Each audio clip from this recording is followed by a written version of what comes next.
Thanks all of you for being here. I went to Simmons College just next door, so I haven't been in this neighborhood for a while, but it's really great to be home and to see how much the neighborhood has changed. As Bob said, I'm at Sanofi Genzyme in the global patient advocacy function, but I come from a very diverse background, which I think is also represented here with me today. I started my career spending 7 years at a patient advocacy group working in neuromuscular disease, particularly with kids. So I really brought that perspective with me when I moved into industry. And I know some of you in the audience are at advocacy groups. I could not be more proud or respectful of the work you do every day. I think balancing your interactions with industry and then all of the work you do with patients is a full-time job in itself. We don't make it easy all of the time. So I think we're going to talk a little bit about that today, how to make that better for you. And then I actually was fortunate enough to get into patient advocacy thanks to the man all the way on our right, who also is our token male on the panel. Thank you, Jim. Jim brought me over to a company called Idera Pharmaceuticals, which is a really small pre-commercial company. And it was there I really became interested in advocacy and then moved on to Sanofi Genzyme. So when I had the opportunity to get involved with this panel, where should advocacy sit, it felt like a really natural opportunity for me because I have such a diverse background and diverse perspective. So I'm joined today, as you can see to my right, by Laura Martin, who's interim head of patient advocacy and engagement at Alnylam Pharmaceuticals. Laura and I work together on a product that's being developed by Genzyme and Alnylam. So I know her well, and I'm really glad that she's here. She'll have a great perspective for you. Liz Lewis, I'm sure, needs no introduction at Takeda and also a board member at MassBio. And to her right is Jim Baker, who is at Blueprint Medicines and looking for patient advocacy to add. So we'll talk a little bit about that. So I wanted to give you all an opportunity to introduce yourselves, and then we'll move on to some questions and save time at the end for all of you. And for those of you who work with me at Sanofi Genzyme, you better have some questions. So we'll start with Laura. No pressure, Sanofi Genzyme. So Laura Martin, as Kate said, I'm the interim head of patient advocacy engagement at Alnylam Pharmaceuticals, which is headquartered here in Cambridge. The advocacy department at Alnylam was started in 2015, so early in our development program. And Kate had talked about where does advocacy sit. So at Alnylam, advocacy sits in medical affairs, which may be a little bit different for some of you in the audience. And from an advocacy perspective, depending on our program, we provide global support as well as US or EU. As Kate mentioned, we do have an alliance with Sanofi Genzyme for some of our programs, so I'm psyched to work with Kate on that. And a current stage of development for Alnylam, we have 3 programs that are in late stage development. We're hoping to launch our first program in 2018. Hi, I'm Liz Lewis with Takeda Oncology, and so I think the great way to introduce who I am is just by my title, because I often get questions. Yeah. How can the chief counsel or general counsel be the head of patient advocacy also? And really, does advocacy sit in legal? So at Takeda Oncology, I have worked with the advocacy organization since 2002 when I joined the Legacy Millennium organization. In 2014, 2015, I had an opportunity to take on the role as leading the advocacy organization. So to answer your question, advocacy doesn't sit within legal. I have 2 separate groups. I have the legal group and I have the advocacy group.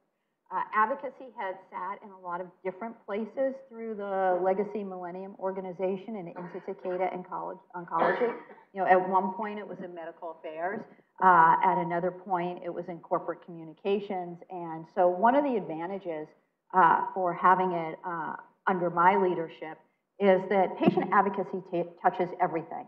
We're global. We work very closely with R&D. We work very closely with corporate communications. We work very closely with the commercial organization. There's really no part of the oncology business unit that we don't touch, and we often branch beyond the oncology business unit. And so sitting as the chief counsel for the oncology business unit, I touch everything.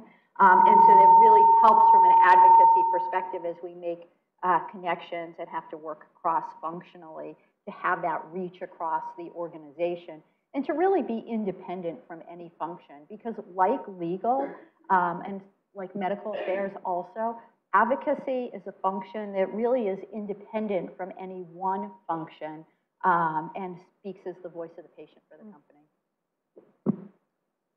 Good Morning, everyone. I'm Jim Baker. I'm the Vice President of Corporate Affairs at Blueprint Medicines. And just to kind of introduce the company, too, because a smaller company that you all may not be familiar with, Blueprint is about 6 years old and came out of Third Rock Ventures. And our kind of platform is really focused on identifying very specific disease drivers and then tailoring selective medicines to target those disease drivers, and then to bring those into a defined patient population where we might have an opportunity to develop rapid proof of concept and deliver medicines to patients quickly. So our whole goal is to move fast.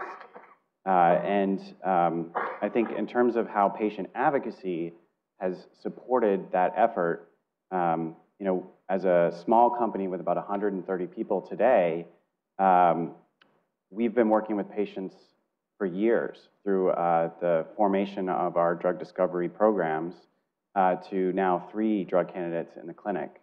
And we have folks throughout our organization working directly with patient communities on patient-reported outcome tools, trial awareness and trial recruitment, on specific market development initiatives that are valuable to the company and to patient communities. And it's been very diffuse and organic, and it worked for a long time. And I think now that the company is looking towards becoming a commercial stage company and also getting to a point where we're large enough that it becomes problematic to have different people within the organization communicating in different ways, that we're looking to add a patient advocacy function now. And that function is going to be in my group under corporate affairs. And there's a philosophical reason for that, but there's also a practical reason for that. And philosophically, I think as we look towards becoming a commercial company, corporate affairs gives an opportunity for that function to develop in a way that isn't restricted by some of the compliance concerns related to our commercial development group as they look towards bringing therapies to market. And today we don't have medical affairs. It's a function that we're also building in parallel.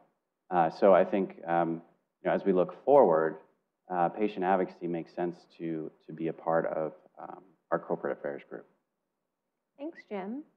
And you've segued us nicely into our first question, which is thinking about where advocacy sits in your company. And Laura, maybe I'll start with you. When you think about the benefits to where it sits, how do you find those benefits helping the function being located where it is? And why do you think the decision was made at Alnylam to align advocacy and engagement into that particular role? Yeah, so great question. At Alnylam, our senior leadership team early on had the vision to put patient advocacy within medical affairs for some specific reasons. So anyone who follows Alnylam Pharmaceuticals knows that we're incredibly transparent with our clinical programs and the data. Our data is available publicly on our corporate websites. And so having the patient advocacy team within medical affairs allows us to bring that transparency to our engagements with the patient organization leaders and the community members. So we're able to actually directly answer questions that we receive about our clinical trials, including data that we published that is publicly available, all within compliance for any lawyers that are in the room. But it adds an additional dimension that we are able to have those conversations. Because as many of you know, one of the key roles of a patient organization leader, at least the ones we work with, they feel that it's part of their responsibility to really understand not only improved treatments, but our products that are in development. And that means understanding the science behind it and the data so that they can then help their community be further informed so they can have informed conversations with their physicians. Great. And Liz, I think the same question would be great to hear from you. You hinted at this. Wait, advocacy isn't legal. Why do you think advocacy is structured that way at Takeda, and what are the benefits for you? So, the rationale for why advocacy sits where it does really harkens back to a time when the organization was going through a lot of changes. And there was opportunity for new leadership within advocacy, and the question was, well, who should take it? And at that time, the conversation and within the company was not kind of what function does it fit best with it, but what are the hallmarks of a leader that can really take advocacy to the next step to grow advocacy into a global organization as we moved from kind of Millennium Pharmaceuticals to Takeda Oncology and really having a global business unit. And so while a lot of the conversation so far has been on where it sits, I think it's always important to go back to what are some of the hallmarks of patient advocacy for a successful advocacy organization. And then if you look at those hallmarks, when you start thinking about organizationally where it may or may not go, you know, where you're thinking, can it meet those hallmarks? And so I hinted at it a little bit when I was speaking earlier. Advocacy is, at least at Takeda Oncology, it is a function that touches everything. We embed kind of patients in everything we do.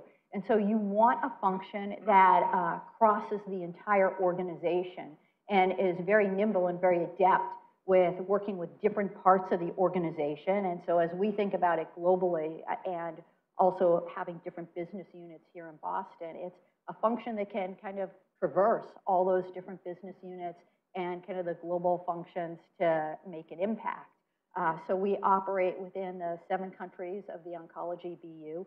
We expand beyond the Oncology BU to help other countries, particularly right now in Europe, as they begin to launch oncology products. And then within our headquarters in Cambridge, we work very closely with R&D. We have a number of exciting initiatives where we are embedding patients in our clinical development process, where they are reviewing protocols very early on. They're sitting on steering committees for trials. We're working very closely with medical affairs. And we also work closely with the commercial organization. And then finally, at Takeda, we live by a code called Takedaism. And so some people might think compliance. It isn't compliance. It really is ethically how we conduct business as a Japanese company. And as I said, we always put the patient first, but we think about trust and reputation before we ever think about the business. And one of the things that is so important in an advocacy organization is that trust with patients and with the patient community. So wherever advocacy sits in an organization, you want it to sit someplace where the function is strong enough to be able to advocate for patients, to advocate for kind of what's right, even though sometimes that may or may not seem consistent with prevailing thoughts. And so having the function under me, again, not in legal, but side by side with legal, allows the advocacy organization to meet these important hallmarks, to operate globally, to operate cross-functionally and have a very good understanding of the overall strategy, and to really be able to live by Takedaism. Great answer. So, Jim, I'll come to you next if that's okay. Yep. So you've, I think to your credit, always been a very strong advocate for patient advocacy early on in a company's development. And your background is you've experienced advocacy in various sizes at various companies. Blueprint is enrolling phase 1 studies. So you're early, and you hinted at that when you opened us. It's often not the norm to see a company adding advocacy so early, and I think for many in the audience, we'd say that's the progressive wave of the future, that to engage patients early is to engage patients the right way, and Liz spoke of this just now as well. So 2 questions for you coming out of what you spoke about when you opened. How did you get the buy-in in the company? It sounds like you had a lot of owners of advocacy relationships. So how did you get the buy-in to centralize that in an advocacy function? And how do you see advocacy interacting with other functions as you build out at Blueprint? Yeah, I think it's a really good question, and it's not easy. I mean, I think when you are a small company and you're trying to figure yourself out, these are questions that take a great deal of engagement with the senior executives in the company to really align patient advocacy with the strategy of the company. I'll just share, in terms of how we got to where we're at, I'll share like a little example, a couple of examples. I think my first day at Blueprint Medicines, I had a bunch of, welcome meetings, and I sat down with one of our scientists who is a program team lead trying to develop a molecule to treat a disease called fibrodysplasia ossificans progressiva, which is a rare disease that turns muscle and ligament into bone. It's a very debilitating, serious disease. And he popped up his laptop, and he wanted to show me some data that he was generating. And on his laptop, on the desktop, was a picture of a young woman with FOP and her dad who had come to visit Blueprint Medicines. Every day when he comes to work and he opens his laptop, that's what he sees. And it wasn't the data that blew me away, it was that. And here's this young scientist who's really trying to make a difference, who's really driven by that interaction that he had with a patient and her dad. And I think as a small company, those interactions happen all the time. And I think as we grow, philosophically, what we're trying to do now is how do we maintain that culture of patient centricity that's organic and keep that as part of kind of a fundamental aspect of who we are as a company. And I think, in terms of engaging our senior leadership, what I'm really excited about at Blueprint is that our executive team really understands that challenge and is trying to address it by bringing patient advocacy into the company. So, just recently, we went through a process of looking at different hires that we wanted to make as an organization. And part of that process was pulling things up earlier because things are going well and we're moving quicker than I think we originally anticipated. And the patient advocacy role was at the top of the list, which I think was really, really encouraging. So it's been an ongoing dialogue. And I think as patient advocacy develops at Blueprint Medicines, it definitely has the support of leadership, which I think is critical. Great. Thanks, Jim. So Liz, a question for you, and sorry to put you on the spot here a bit. So we've talked a lot about the positives of where advocacy is structured at a company and how it functions. So when you think about it at Takeda, nothing is perfect, and advocacy can be sometimes that delicate balance between all of the stakeholders. And I really liked the way you used the phrase traverse. You have to be able to traverse a wide environment. So what challenges do you think advocacy experiences at Takeda having to traverse medical, commercial, legal, and patients? How do you put that all together, and what are the challenges for where it sits? So that's a great question. So I guess starting with the end of your question, how do you put it all together? I mean, first and foremost, the patients are most important. Kind of everything we do is patient-driven. So when you start with the patient, it's easier to kind of think about, well, how do you traverse and what are the challenges? The challenges in a global organization that's moving really quickly with different business units is kind of aligning everybody around a common goal and ensuring that we have end-to-end advocacy. And so when I talk about end-to-end advocacy, it's from the very beginning up through the product life cycle. So as I said earlier, we work very closely with the R&D organization. We have patients involved in reviewing our protocols on one of our trials right now that has yet to get started. We're working very closely with an advocacy group on what outcomes we're looking at and kind of what's important to patients. And so what you want to do is you want to be able to weave in what happens kind of at the very beginning of the development life cycle, kind of through commercialization. And I think that is where the challenges lie in terms of ensuring that there's a connectivity and an alignment when different parts of the organization aren't necessarily thinking about the same things at the same time, right? And so it's very obvious when you think about R&D and commercial not necessarily thinking about things at the same time if you're kind of at the very beginning of the life cycle and closer to commercialization. But it happens globally too. I mean, we generally launch first in the US and follow in the rest of the world. And so from an advocacy perspective, we're working with a lot of organizations, a lot of parts within the company that are at very different places. And so trying to kind of align that and move everybody along kind of based upon where they are in the process, in the development process, it becomes challenging. Yeah. They have to captain the boat and make sure everyone's rowing the same way. Exactly. Yeah. Exactly. And I think that that's a challenge wherever advocacy sits. I mean, I think the challenge with where advocacy sits right now always is like, wait a minute, it's illegal. And so we always have to go through the explanation. So be afraid. Be very That's right. afraid.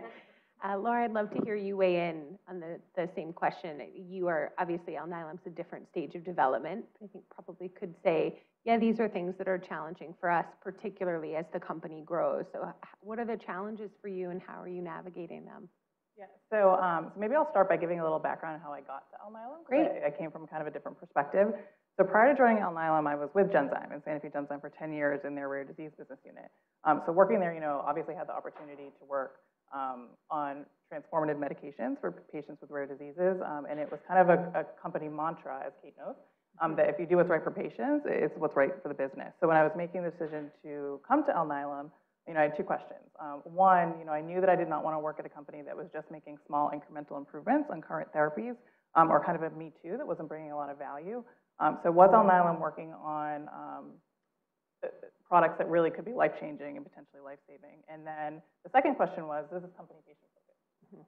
And is that something that they look at, and do they put patients first? And it was resoundingly yes and yes from an Alnylam perspective. So Alnylam, for those of you who don't know, we are working to develop an entirely new class of medicines called RNAi therapeutics, which truly do have the potential to be transformative for patients who are waiting for those treatments. And then what I've learned since I've come is that all the way up through our executive leadership team down, they understand the importance of listening to patients and getting their input. And so I came from a commercial perspective, coming into patient advocacy and medical affairs at Alnylam. So I thought that Genzyme did it a great way, and they did, right? So I had to kind of figure out what's good answer. Yeah, no. I think everyone here would agree that Genzyme has been at the forefront of patient advocacy. But learning where it sits in medical affairs versus commercial in general, I think would be a challenge. Most people do view advocacy as traditionally commercial or public affairs. So it's that internal education. Why is it in medical affairs? Why is it important for it to be in medical affairs? And continually having those conversations as the company is rapidly growing. So we are going through a phase of very rapid growth as we grow our programs. The patient advocacy team, like I said, started in 2015. We're up to 7 full headcount right now and looking to expand as we move programs forward. So a challenge there is as we add new functions and capabilities, how do we make sure that those functions are continuing to put the patients first and continuing to understand the importance of listening and understanding the patient perspective? And even just from a process perspective, Alnylam was at a point where we're small, we're nimble, like we're able to get things through, but as we grow and we implement new processes, we need to remember that those processes can impact patient organizations and communities. I mean, a simple example is our current grant process is very efficient. And we hear consistently from patient organizations, thank you. Like, they're volunteers. It may be their second job. They may be affected or have a child who's affected with a rare disease. So making a process such as getting a grant that they need efficient and timely is important for them. So it's keeping those watch-outs in place as we grow to make sure that we're not putting, too much process around it so that inhibits patient organizations getting the support they need. Yeah, I have a follow-up question for you based on that. And apologies because it's not on the approved list of questions. All right. So you said one of the challenges is as you grow the function, making sure that they're aligned and that your stakeholders internally are educated. How are you going to do that? Yeah, great question. So we have our onboarding, I think like everyone else does. And so we've had discussions around, as a part of our onboarding process, having someone from the patient advocacy team present so that every new person that's coming in kind of understands what our philosophy is from a patient advocacy perspective. We've also been working closely with our corporate communications team and our commercial teams to ensure that we have patient videos. Yep. We also work very hard to bring in patients and caregivers into the company so that they can share their experiences of living with a rare disease. We do that on a fairly frequent basis, down to even our suppliers that are developing the clinical study drugs. So we're actually working on getting a hemophilia caregiver out to 2 of our sites that are producing the clinical trial drugs so they understand why it's so important to get that drug to patients in a timely way. Awesome. Thank you. So Jim, I'm going to come back down to you. You're in the desirable spot, I think many of us at Big Pharma would say incredibly desirable spot, of being able to build advocacy the way you want to build it and the way you want it to be structured at Blueprint. You've engaged with advocacy at companies of varying sizes throughout a long career in advocacy and communications. What aspects will you pull through and what will you do differently? I think each company is different and that's okay. I think that one of the learnings I've gained, particularly working at a number of small companies and a large company as well, is that executive buy-in is really important because the vision for patient advocacy is really going to be set by the leadership of the company. Like, is this important? Are we truly patient-centric? How does this function interact with the organization as a whole? And I think that that buy-in is essential and important and worthwhile to get before you start building an organization. I think just to touch a little bit on what Liz was saying, because I think the comment was made about kind of rallying this kind of multifaceted organization to engage under a core set of principles is really important. And that's something that we struggle with too. And I think that also informs where we're going to grow the patient advocacy function. So for example, as I mentioned in the beginning, the organization is interacting with patient communities and patient advocacy organizations throughout the business. So our regulatory group is working directly with a patient advocacy group to develop a patient reported outcome tool. Our clinical operations group is directly communicating with patient advocacy groups to facilitate awareness and enrollment of our clinical trials. Our commercial development team is working with a patient advocacy group in gastrointestinal stromal tumors today to analyze data from their patient registry to characterize the unmet need in that disease. And so we have these like little bits and pieces of things that are moving forward based on different priorities throughout the business. And as a small organization, that's okay, that works. But then I think as you grow, there becomes a degree of consistency that becomes problematic, where you can have your regulatory group saying one thing and your clinical operations group saying another, and then your commercial group saying another, and then from the external stakeholder, that becomes really confusing. So I think what's really important is when you bring in that function within a small company like Blueprint Medicines, is that you do that in such a way that they have an ability to have visibility and vision for the organization as a whole. And right now, corporate affairs has that. And really, no other function that would be relevant does. We are just starting to build medical affairs. Our commercial group is very much focused on being ready to commercialize our first product candidate, where we have all this other stuff coming through the pipeline and a need to engage in patient communities. So I think it's that executive buy-in, but then also having the visibility of the business as a whole to set a philosophy and vision for the function that will work for the company. Great. I'm going to dig a little bit on that. And in a bit of a way, everyone in this audience knows advocacy is important. You wouldn't be here, or hopefully you will leave here today thinking it's important. You spoke a lot about executive buy-in, and I think no matter what stage your company is, that's a challenge. What value does advocacy bring? How do you establish your value? We're a line item, we're an expense, and we're not showing any revenue on the other side. So Jim, I think the point you made about executive buy-in really resonated with me. How did you get that? How did you convince the leadership this was important and they needed to make the investment? Well, I think in our case, again, each company is different. I think getting that buy-in has the genesis for that may be different in different places. It could be born out of crisis. It could be born out of a business need. It could be born of a more organizational strategic discussion. At Blueprint, which was really nice, it was more the latter. Yeah. It was more that organizational strategic discussions, who we want to be. Yep. I'm lucky to work with some really outstanding folks. Our CEO, Jeff Albers, has a background. He previously worked at Genzyme, and I think many people here would recognize that Genzyme has historically been a leader in this space in patient advocacy. Also, I work closely with our Chief Business Officer, Kate Haviland, who also worked at Genzyme and who I've worked with at small companies throughout my career. So I think in my case, I've been lucky to have an ongoing dialogue with the senior leadership in our company about what patient advocacy can be and how it's important both culturally and to the business.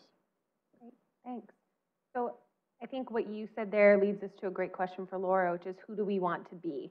And how do we want to define who we are as a company? And for me, and you talked about this with the data and transparency, Alnylam is very focused on engagement with patient groups. It really, truly is who they are. And I work closely with Laura, so I can say that with authenticity, that Alnylam is a company very focused on patients. That's who they are. And at all stages of development, I think you actively ask for feedback and input from patients, frequently referring to them as community thought leaders or community patient KOLs. You're gearing up now for your first launch in 2018, and you have therapeutic candidates in the pipeline all the way from proof of concept through that phase 3 period. And you've experienced a significant period of growth this year. So I think fair to say the company has changed a lot. How did the engagement that you and your team has had with those advocacy thought leaders help the development? And then thinking about the year ahead as your company changes and transitions, what challenges are you anticipating for your group? Yeah, that's a great question. So patient advocacy at Alnylam, similar to Takeda, we span the life cycle of the product, right? So very early all the way through commercialization. And so, as I mentioned, up through senior leadership down, patient advocacy is an incredibly important function within Alnylam. And a key role of the team is, to your point, we're out proactively engaging with patient organizations, patient opinion leaders, and then community members. So close. Yeah, no, patient opinion leaders. And the reason we do that early is, one, we really want to understand the communities and what are their unmet needs from a medical and psychosocial perspective. You know, what does the disease impact on a daily level on patients and caregivers, and then bringing those insights back into the company so that those are infused in all of our decision-making processes, again, throughout the life cycle of the product. And the patient advocacy team has been able to help our clinical operations team when they're doing trial development. If there are materials like an informed consent, we set up patient advisory boards and we bring patients in so that they're actually providing direct feedback. Because ultimately these clinical trials, at the end of the day, it's the patient and the caregiver that has to do the protocol and has to execute it. So if we're not taking that into account, you know, our trials won't be successful, right? Yeah. So at the end of the day, it's for them. So that's a critical piece of how our team has kind of helped shape the development program. Yeah, great, thanks. So Lisa, I think Takeda stands out from the oncology crowd, which in Cambridge and globally is pretty big, with its significant partnerships with cancer advocacy groups. Last year, I myself was really moved by the presentation about Takeda and the Multiple Myeloma Foundation. Your employees participate not just in the traditional awareness campaigns, Rare Disease Day, hashtag patient driven, very important. I hope you're all hashtagging it. Sanofi Genzyme is, you're welcome. But you've quite literally climbed mountains for patients. And I think it's safe to say that patient-centered culture is part of the Takeda brand. As Jim said, it's part of who you want to be. So what role does patient advocacy play in creating that environment? How do you think the team leads on advocacy to lead the way so that Takeda can be patient-centered? You know, we're talking a lot today about patient centricity and patient-centered. One of the functions of advocacy, at least as I lead my group, is what does patient centricity and patient-centered mean? Because that's become a buzzword and it can mean a lot of different things to different people.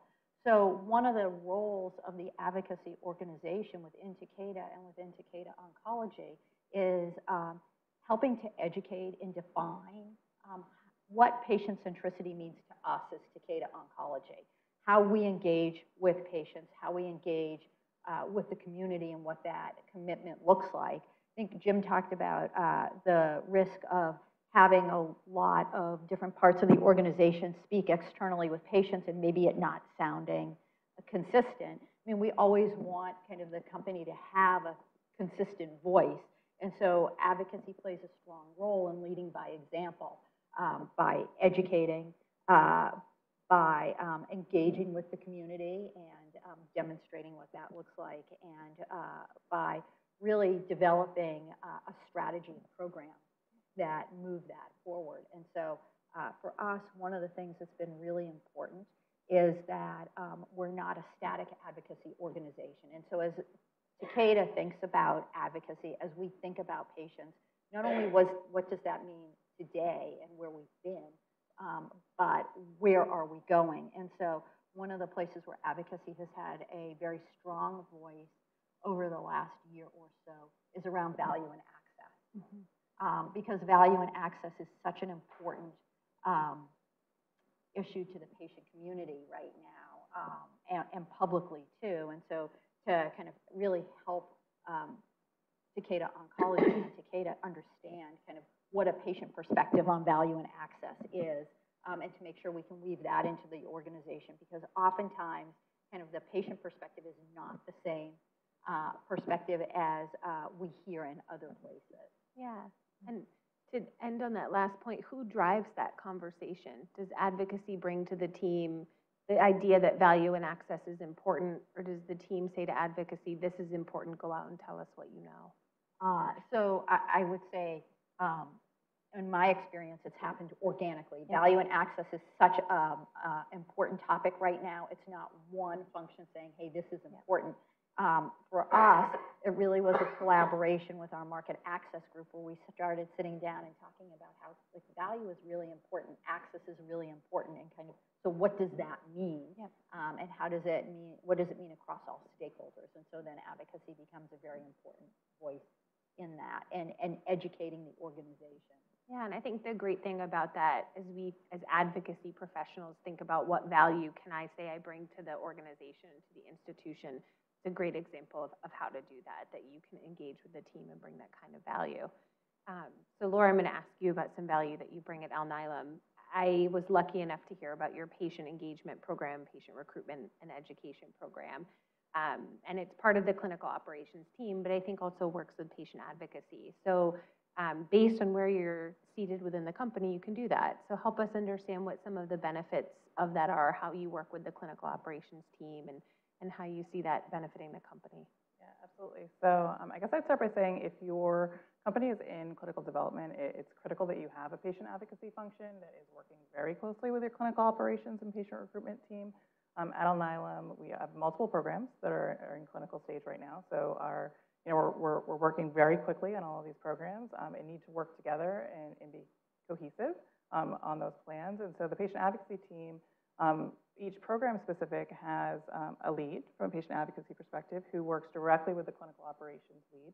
They meet on a regular basis. They also have touch points with our patient recruitment lead to ensure that the plans are aligned across. And again, I mentioned this, if the clinical operations team or patient recruitment team is developing materials for patient facing, we're able to kind of help guide that and ensure that the messaging is appropriate for patients and that the community are truly understanding that.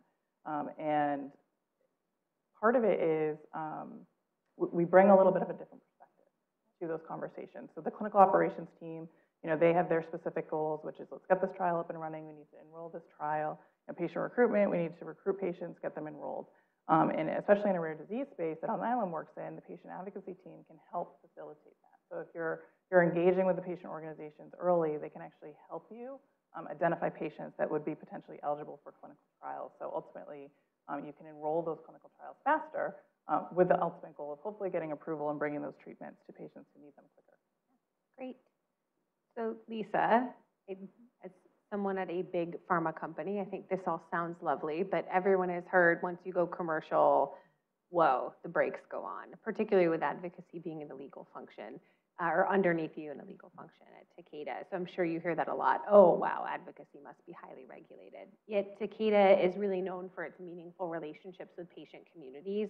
I was so impressed by your patient ambassador program, where more than 10,000 patients and caregivers have heard a patient ambassador share his or her story. And that's incredibly noteworthy and valuable, not just for the patient ambassador, but also for your community. How, within the large regulated Takeda environment, do you do that? How do you make sure that advocacy has a seat at the table, that your Takeda-isms are brought through? How do you do that? That's such a hard question. Because as I said when I introduced myself, I've been working with the advocacy organization since I joined the Legacy Millennium organization in 2002. And advocacy's always had a seat at the table. You just mentioned our ambassador program. We started our ambassador program like a number of years ago. I want to say 10 years ago. It was probably around 2007 or so. And when we started it at the time, there really weren't any programs like that out there. I think there are many programs now, but at the time, there really wasn't anything. And so we had to figure out how to do it from scratch and kind of how to do it appropriately. And, you said a minute ago, oftentimes when a company transforms from development to commercialization, the brakes go on in advocacy. And I don't think that that's true. I think if you look at our ambassador program, we have an incredible program. that has served so many patients and really is a model. And we built that to be a really good program that was kind of done appropriately. So we are always mindful of what's best for patients. And what's best for patients is programs that withstand the test of time and withstand the test of the front page of, you know, the Wall Street Journal, the New York Times, you know, whatever test you want to use. And so I think that they're not at odds with each other. I think it's something that just occurs very naturally. What I do think is important from an advocacy perspective, and it harkens back to what I said earlier, is that advocacy is an independent function that operates across the company. It's not an arm of a particular function. It's not an arm of marketing or an arm of sales. I think one of the reasons we've had such a successful advocacy organization, and we've had so many incredible programs at Takeda Oncology, is because advocacy has never been an arm of commercial or an arm of any particular function within the organization. You know, it operates almost at this higher level, really looking across at what's best for patients and how the company engages with the advocacy community and how we develop a strategy and programs and integrate patients into what we do in a way that furthers the development of medicines and access to medicines for both Takeda Oncology and for patients. Great answer. So I feel like they're giving us the hook. So Jim, I'll give you the last question. Okay. Thinking about what advocacy success will look like at Blueprint, how will you measure that, and how will you communicate that to the stakeholders that bought in? You know, I think that's a that's a You're really welcome. good question. Thank you. No, it's I think that's a work in progress, frankly, because I think the way we met, I mean, it just really just ties to what you just said, Liz, because it's, you know, when you have advocacy that just kind of spanning the whole organization, you know, the success of advocacy to some extent is going to be the success of our programs, because it, you know, when we talk about patient centricity, it's, you know, our programs addressing patient needs and fast. And, you know, I think of the different patient advocacy initiatives we have now that I've already, you know, I've mentioned the registry project to understand the unmet need in gastrointestinal stromal tumors, to characterize a need for testing, which supports patient identification so patients can get the right therapy once one is available. We did an initiative with a lung cancer group to understand the needs of patients with lung cancer in participating in clinical trials, and that's going to optimize our clinical trials. We're developing a patient-reported outcome tool with a patient advocacy group supporting that. That tool is going to hopefully accelerate development of a medicine for a subtype of disease that has no therapies today. So I think when you think about how patient advocacy spans, you know, an organization like Blueprint Medicines, ultimately, I think the success of patient advocacy is like tied to the success of the business overall. Yeah, great answer. I'm going to thank all of my panelists. I do want to open all up for a few questions and answers if anyone has any before we wrap up. Excellent, Reagan. A+.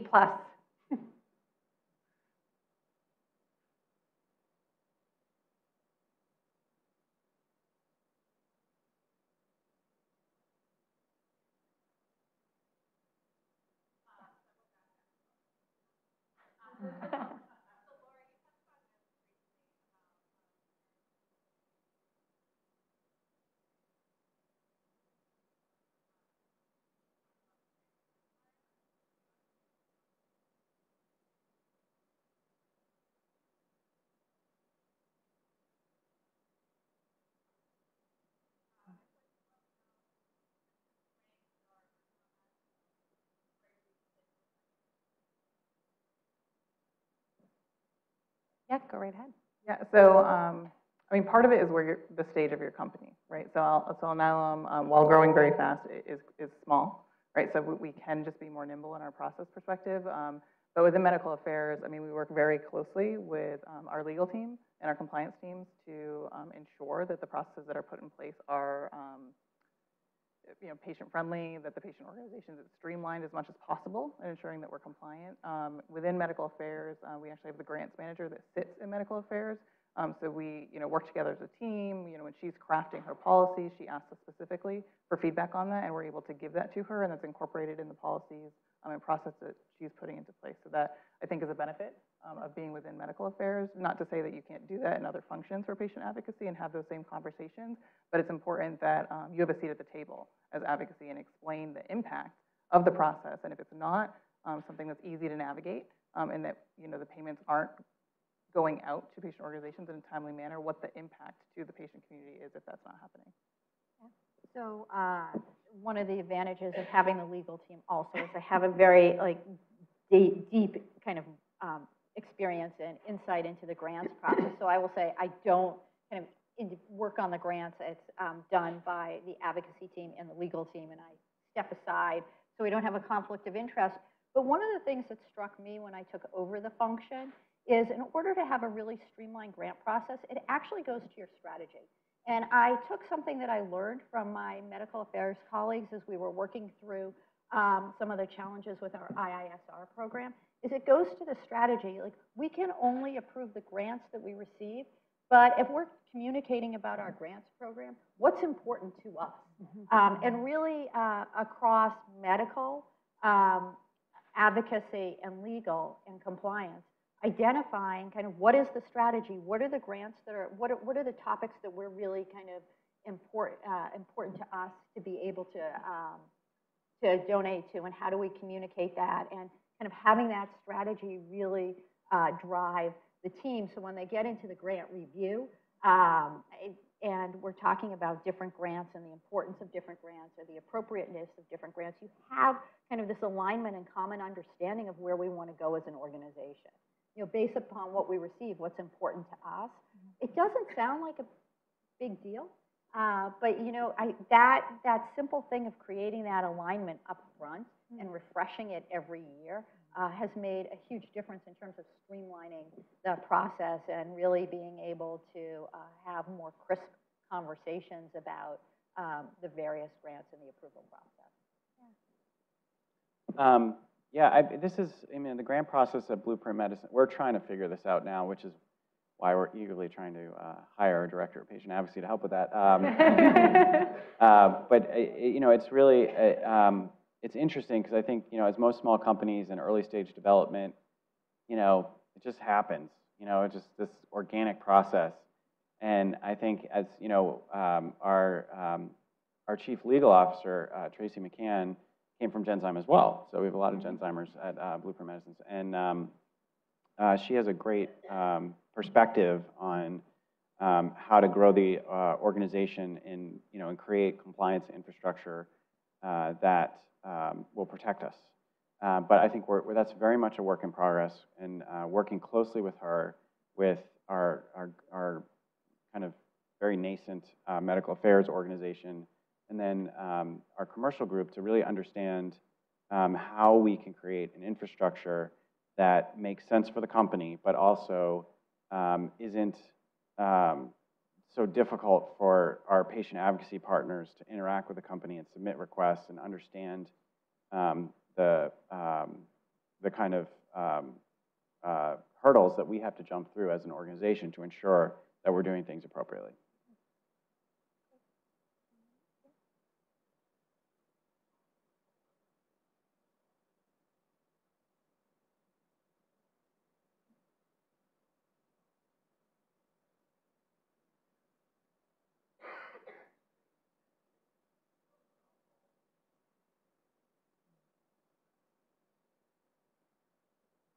So I think that the question about return on investment could probably be another hour-long panel, and one I suggested because we get asked this all the time. So I think Erica will murder me if we take an hour. It's so early in the morning to be murdered, but maybe we, but maybe we could each take. I just came back from Brazil. They're very free and easy there. But maybe we could each take a minute. I know, Jim, you spoke a little bit about success and how you'll measure it, but how you explain the return on investment, the value for advocacy at your company. Well, I think the in terms of the value that advocacy provides to the business, I think it's kind of going back to, are we talking about the value that medicines provide to patients? I think that's a different topic, just for clarity, which is. Yeah. Okay. I would say, to the gentleman's point, it's how do you establish that advocacy is valuable so that the company will continue to invest in you? Did I get that right? Yeah. Okay, so I think it's kind of what I was saying. That we have different initiatives going on right now that kind of organically popped up, and I think right now at this moment, patient advocacy is universally recognized at Blueprint Medicines as being critical. Because, to give you an example, the patient-reported outcome tool that we're developing, that's for a specific disease called systemic mastocytosis that we're trying to develop a drug, and we're trying to develop a medicine for a specific subtype of that disease where there's a lot of unmet need and there's really no therapy. So, without a PRO, it's going to be really challenging to bring a medicine to patients. And we're working directly with a patient advocacy organization to develop that tool and work with regulators to make a case that it's meaningful. So I think when you look at things like that, that has a direct return on investment. That's creating a pathway where none existed for the company, and it wouldn't be possible without collaboration with the patient advocacy group.